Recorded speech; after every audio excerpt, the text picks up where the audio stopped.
배움 강추린 한국사 약속의 이름 최승권입니다. 자, 2008년도 우리가 이제 2부 기출문제풀이 마지막 강의 10번부터 18번까지 힘차게 노를 져가라 달려가 보겠습니다. 네, 달려가 봅니다.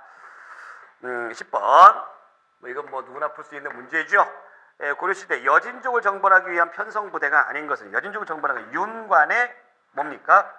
윤관의 별동부대, 별무반이다 라는 거죠. 별무반. 이 여진족에 말 타고 다니는 사람들이 많기 때문에 이 별무반은 신기군, 기병대를 기준으로 해가지고 만들어졌어요. 이게 제일 중요해요. 그 다음에 이제 신보군, 그 다음에 항마군이죠. 예, 스님들로 구성이 된 항마군 이렇게 되어 있다라는 건데, 그래서 이 문제의 정답은 신의군이 정답이죠. 이게 잘 모르시는 분들은 헷갈려서 틀릴 수가 있어요. 신의군 다 신자니까. 신의군은 바로 뭐예요? 신의군은 삼별초 중에 하나입니다. 삼별초. 원래 이 삼별초가 최씨 정권을 그 뒷받침해주는 그 군사적 기반이죠. 원래 야별초였어요. 야별초. 밤에 이 최씨 정권들 얘네들 그 암살의 위협에 그 노출이 돼 있잖아요. 그래서 밤에 자기네 신변을 보호하는 부대, 개인 사병 부대 야별초를 두었는데, 여기 최씨 정권에 들어가게 되면 출세한다 막 소문이 난 거예요. 야별초로 막 들어오는 거죠. 그래서 이 야별초가 둘로 나눠집니다. 좌별초, 우별초. 그 다음에 얘네들이 추가로 되는 거죠.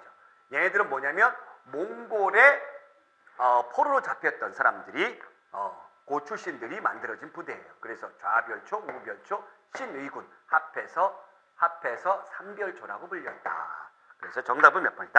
3번이다. 자, 그 다음에 11번 문제 보겠습니다. 야, 우표. 역시 우정국 대리직 문제 아니랄까봐 우표 나오죠. 다음 우표에서 기념하는 역사적 사건에 대한 설명으로 적절하지 않는 것은 헤이그 특사 100주년 기념이다. 100주년 기념. 헤이그 특사 언제 일어난 거죠? 1906년에 일어난 거죠.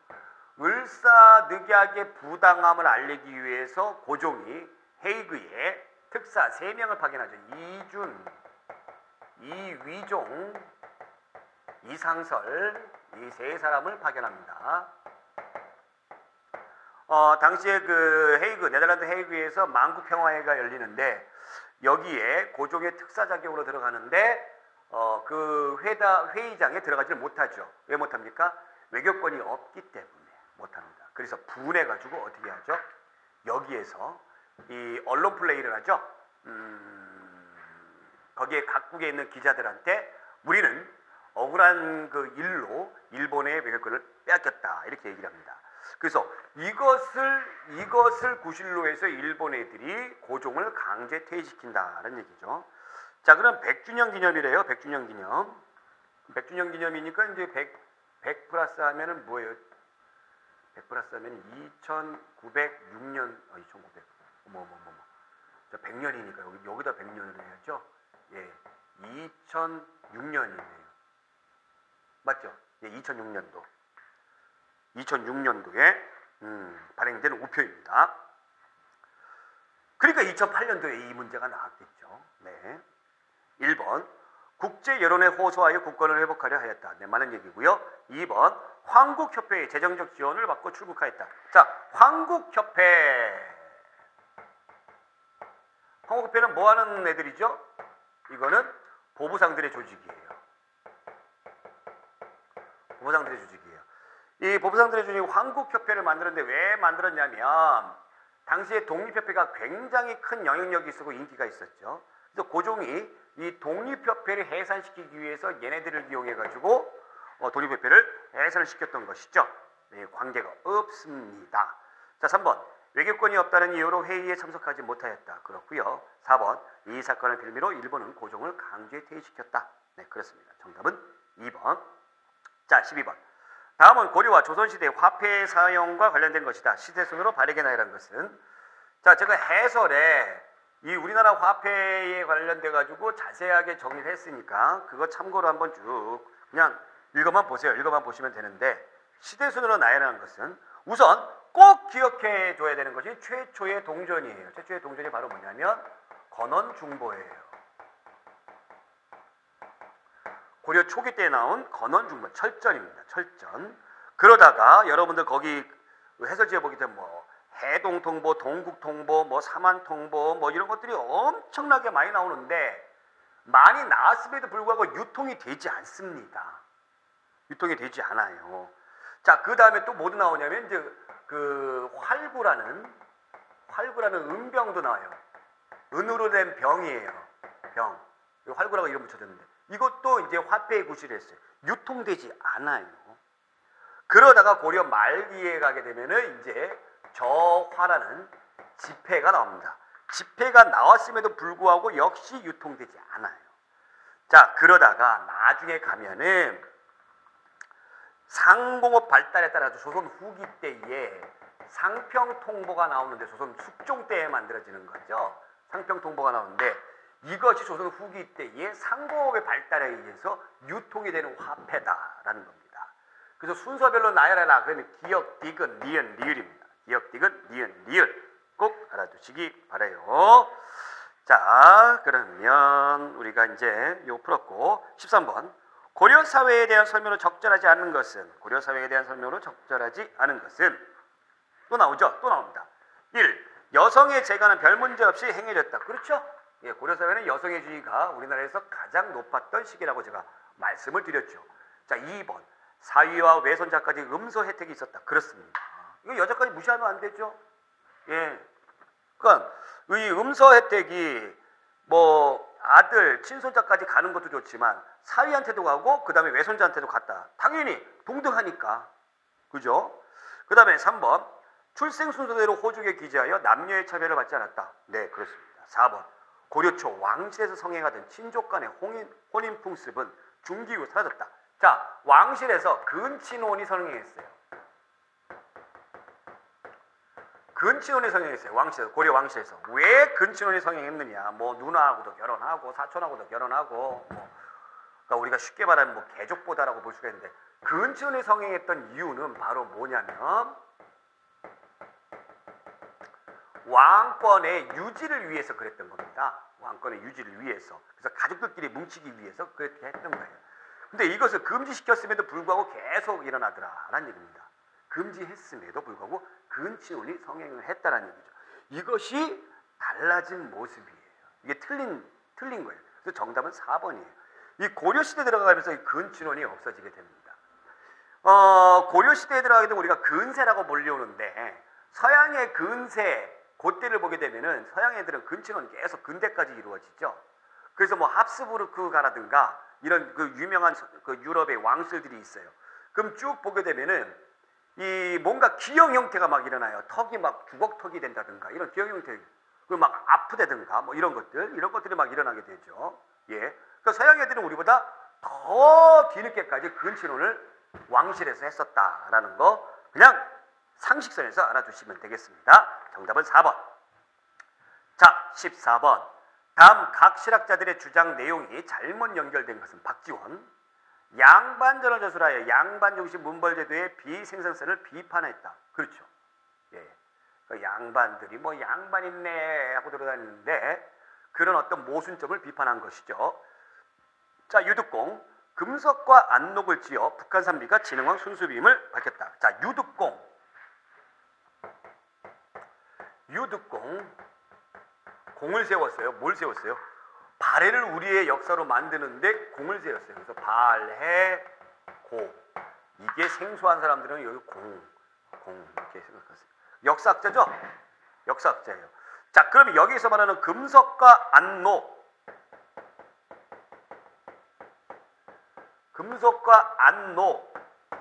자, 요걸 지어서 북한산비의 실체에 대해서 알려졌다라는 얘기죠.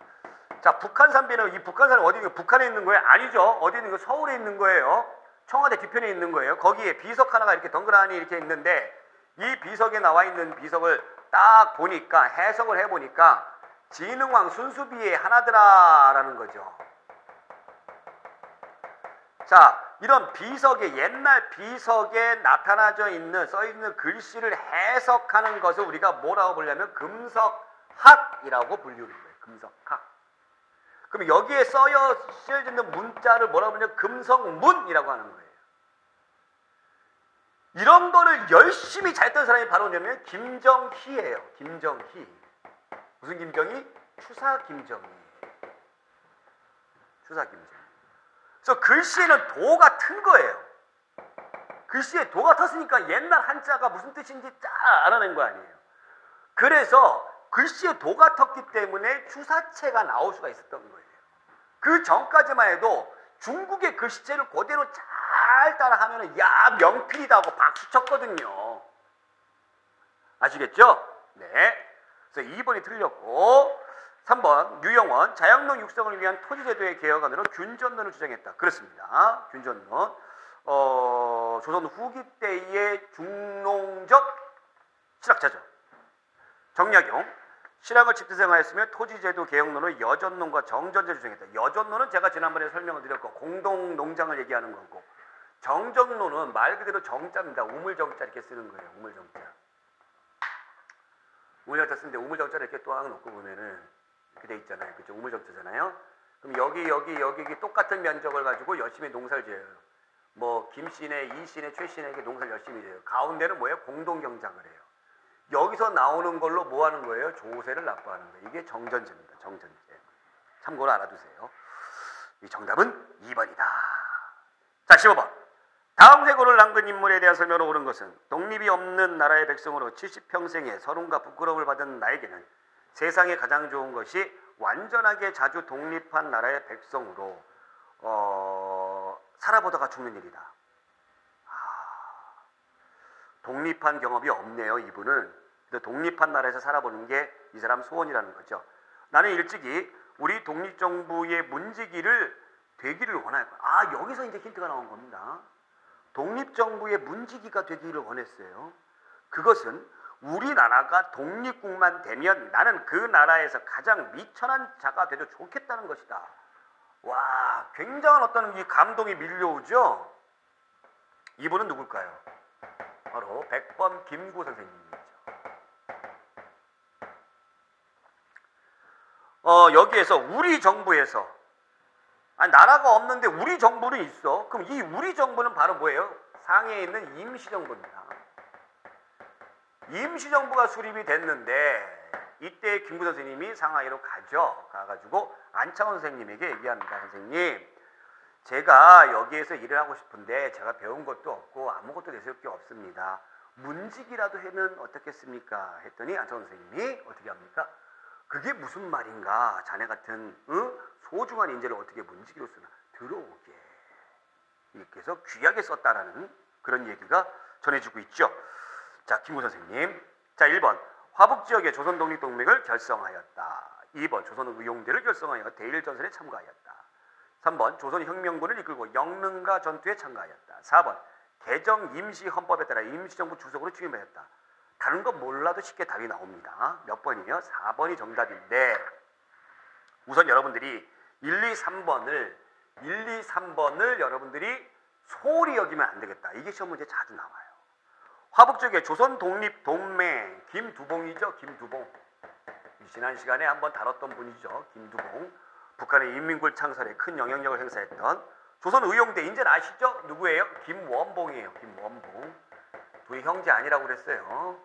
네. 그 다음에 조선혁명군 지난번에도 나왔던 양세봉이에요. 양세봉.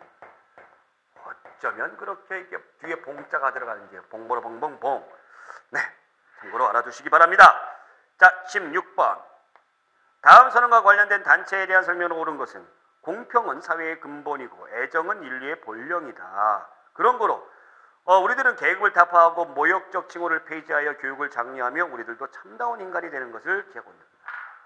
평등하게 좀 대달라. 우리도 참다운 인간이다. 왜 그러냐라는 거죠. 지난 시간에 얘기했던 이 운동은 바로 무슨 운동이죠? 1920년대의 형평운동이다. 누구들의? 백정들의 형평운동이다. 라는 거죠. 어린이날을 제정하고 어린이 잡지를 발간하였다. 2번. 조선 공산당을 중심으로 사회주의 운동을 전개하였다. 3번. 백정의 평등한 대우를 요구하는 형평운동을 일으켰다. 4번. 경제적, 정치적 각성을 촉구하며 기회주의 배격하였다. 자, 보기 4번은 여러분들이 잘 아시네요. 이제 바로 뭡니까? 27년도에 만들어진 신간회라는 단체다라는 거죠. 자, 그래서 정답은 3번 골라주시겠는데 참고로 물어보겠습니다. 1, 2, 3, 4번들이 전부 다 1920년대에 나왔던 우리나라의 모습들이에요. 1920년대에 이때 이 운동들이 어떤 사상의 영향을 많이 받았다라고 제가 얘기했죠. 사회주의 사상의 영향을 많이 받았다라고 이야기를 했죠. 그것까지 같이 제가 상기시켜 드립니다. 자, 그 다음에 17번 1949년에 제정된 농지개혁법과 관련된 설명으로 옳지 않은 것은 1949년도에 농지개혁법. 이것도 지난 시간에 제가 다뤘던 것 같아요. 농지개혁법. 자, 1949년도에 이 법이 만들어졌고 1950년대 초반에 이 법에 의해서 실질적으로 실행이 됐습니다. 실행되자마자 6.25 터졌죠. 네, 자, 농지개혁법. 자, 농지개혁법의 가장 중요한 내용을 꼽는다면 바로 뭐냐면 유상매입, 유상분배예요. 그래서 대지주들이 가지고 있는 땅을 유상으로 매입을 한 다음에 그 다음에 농민들에게 아주 적은 돈을 받고 유상으로 분배를 해주는 겁니다. 그래서 이 농지개혁법을 하면서 이 전근대적인 지주제가 비로소 없어지게 되는 거죠. 이게 굉장히 중요한 일입니다.